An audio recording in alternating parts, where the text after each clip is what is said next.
It is March 26th, 1874, in the bustling city of San Francisco. The streets were a mix of contrasts.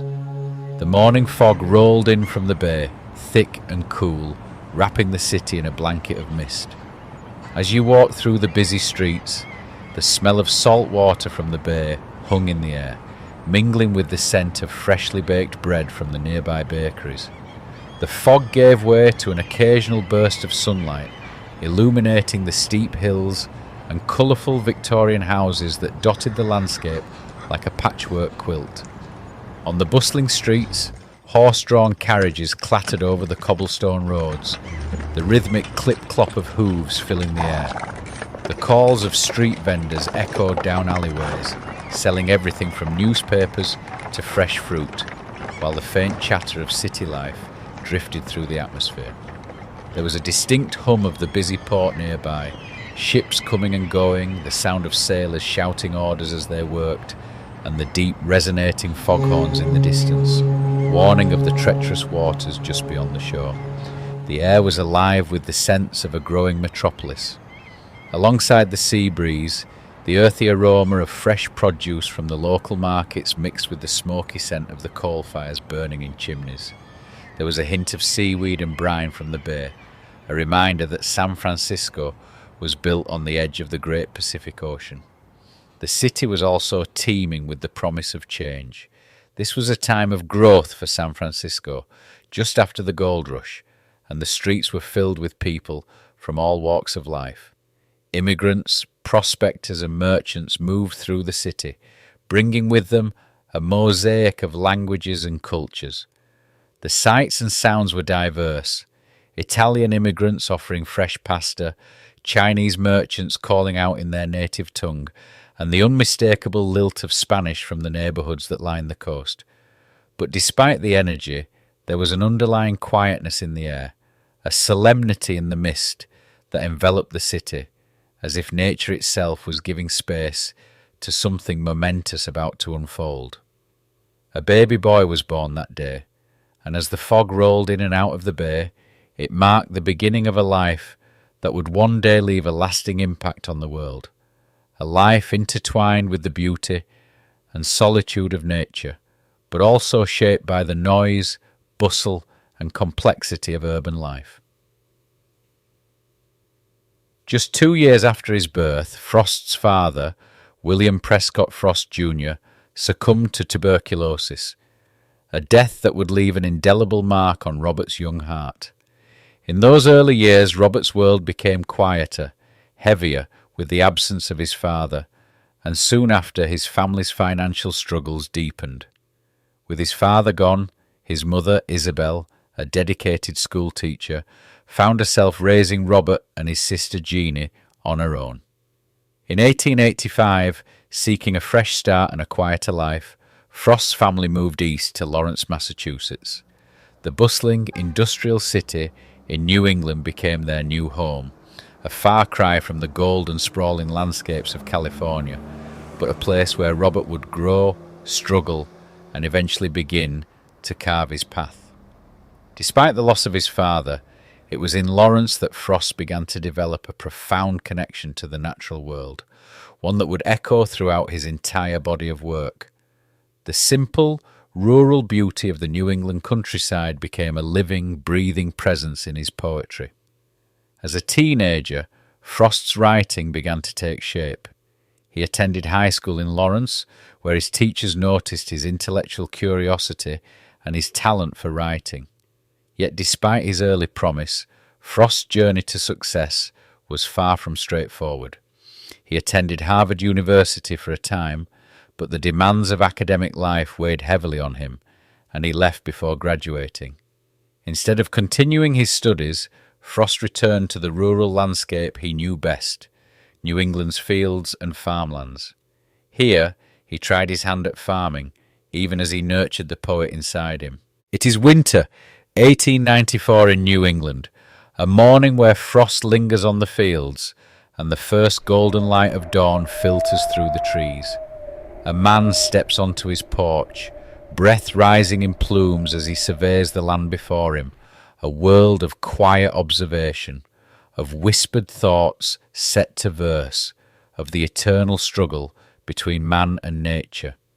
But in 1894, at just 20 years old, he had sold his first poem, My Butterfly, an elegy for $15, a small fortune at the time.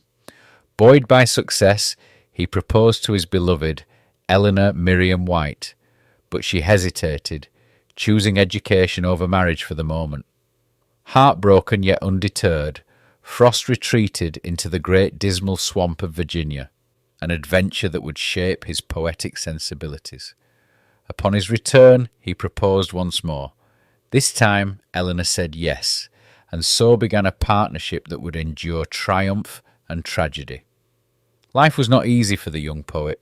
He attended Harvard but left due to illness, his dreams momentarily placed on hold.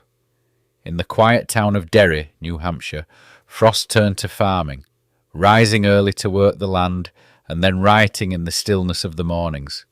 The land was unforgiving, the work grueling, and yet from this struggle emerged some of the most evocative poetry he had ever put to paper. His love for language and deep connection to the rhythms of rural life were taking shape, waiting for the right moment to be shared with the world. That moment arrived in 1912.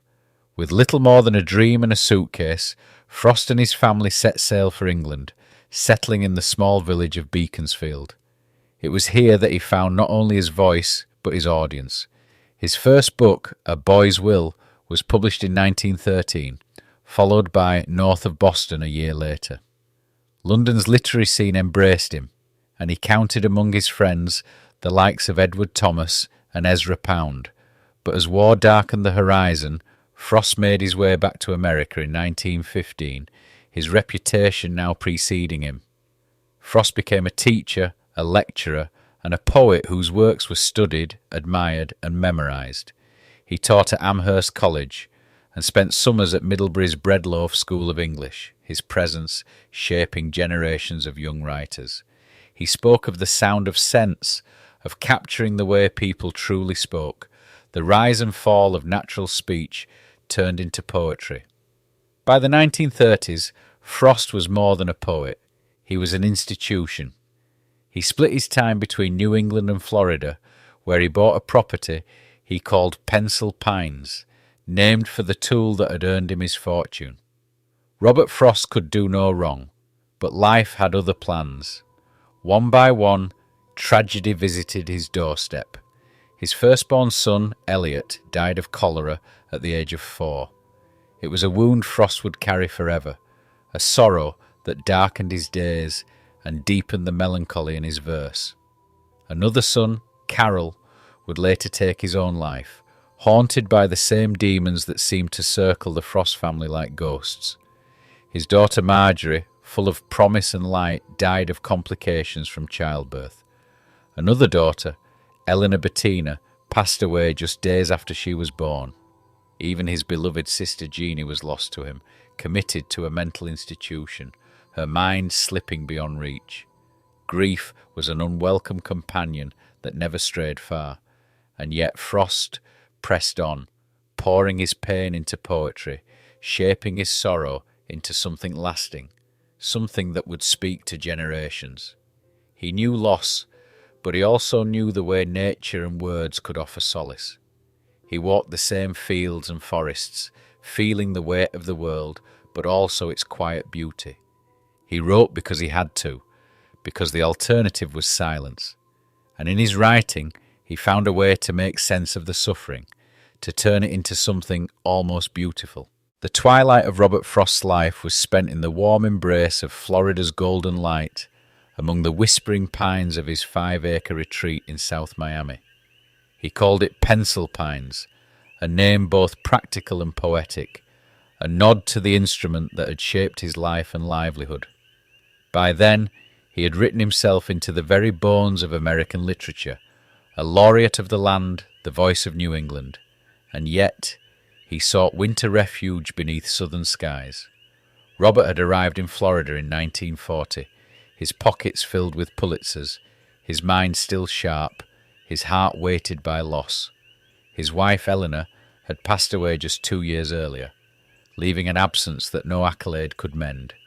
He had outlived 4 of his 6 children, tragedies etched into the core of his being, and with beloved sister Jeannie institutionalised decades prior a cruel fate that haunted him. And so, Pencil Pines became more than just a place. It was a sanctuary, a space for an old poet to gather the remnants of his life and shape them into verse. The winters at Pencil Pines were quieter than the rugged hills of New England. There were no birches bending beneath ice, no stone walls running between neighbourly disputes, only the slow rhythm of Florida's breezes and the gentle swaying of pine needles against the sky. Yet even here, his words were forever tethered to the rural landscapes of the north, now found themselves mingling with the scent of citrus groves and the distant cries of seabirds. Despite his age, he did not retreat into stillness. He gave lectures, met with students, and remained a man whose voice commanded rooms. In 1958, at the age of 84, he was named Consultant in Poetry to the Library of Congress, a title befitting a man who had, for decades, been America's Poet Laureate in spirit, if not in name. And then, in 1961, came the moment that would forever link Robert Frost to the turning pages of American history. John F. Kennedy, young, charismatic, and newly elected, wanted a poet for his inauguration. And who better than Frost, the old lion of American letters, to summon words for the dawning of a new era? Frost, ever the craftsman, penned a poem specifically for the occasion, titled Dedication. But on that bright January day, standing before the Capitol, the sun's glare on the snow was so blinding that he struggled to read his own words. The paper trembled in his aged hands. The ink lines that had flowed from his pencil were rendered invisible by winter light. But Frost, ever the poet of resilience, did not falter. Instead, he lifted his voice and recited from memory The Gift outright, a poem he had written 2 decades earlier. Its opening lines, "The land was ours before we were the land's," rang through the crisp air, words that traced the very soul of the nation. It was a moment of unplanned perfection. The poet who had chronicled the American landscape now became part of its living history. He left the stage that day not just as a poet, but as a symbol, the last great literary voice of a fading generation, standing at the threshold of a new America. And yet he knew his own road was nearing its end. As he returned to Pencil Pines for the final years of his life, his mind remained restless, still wandering through snowy woods and diverging paths, still seeking meaning in the rhythm of the world around him. The twilight years brought no reprieve from the ailments of time. His heart, which had borne the weight of both triumph and sorrow, began to falter. His health declined sharply. The frailty that had begun to creep into his frame soon made its presence undeniable. The once tireless traveller, who had spent decades journeying through the landscapes of America's mind and spirit, found himself confined more and more to hospital beds and quiet rooms. On January 20th, 1963, just 2 years after standing before a nation to recite The Gift outright, Robert was admitted to the Peter Bent Brigham Hospital in Boston. Pneumonia took hold of his already weakened lungs, and complications from a recent surgery proved too great for his aging body to overcome. In the early hours of January 29th, 1963, as the New England winter lay heavy on the world outside, Robert Frost slipped away. He was 88 years old.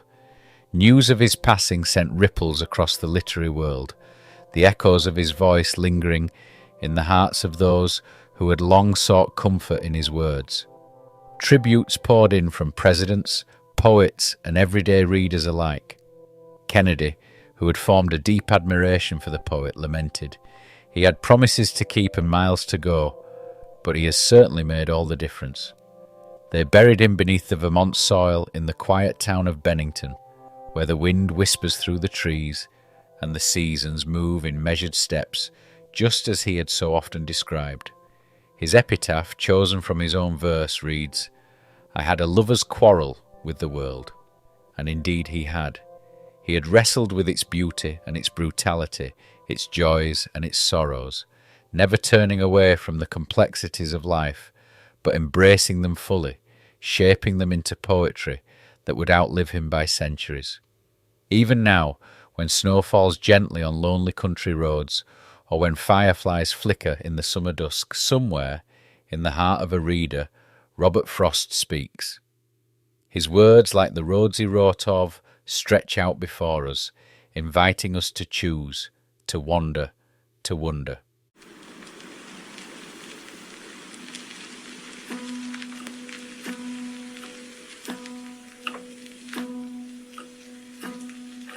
Two roads diverged in a yellow wood, and sorry I could not travel both and be one traveler.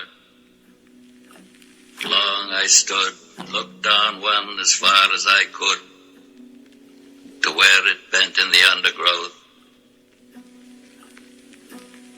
then took the other as just as fair, and having perhaps the better claim, because it was grassy and wanted wear. Though as for that, the passing there had warned them really about the same, and both that morning equally lay in leaves no step had trodden black.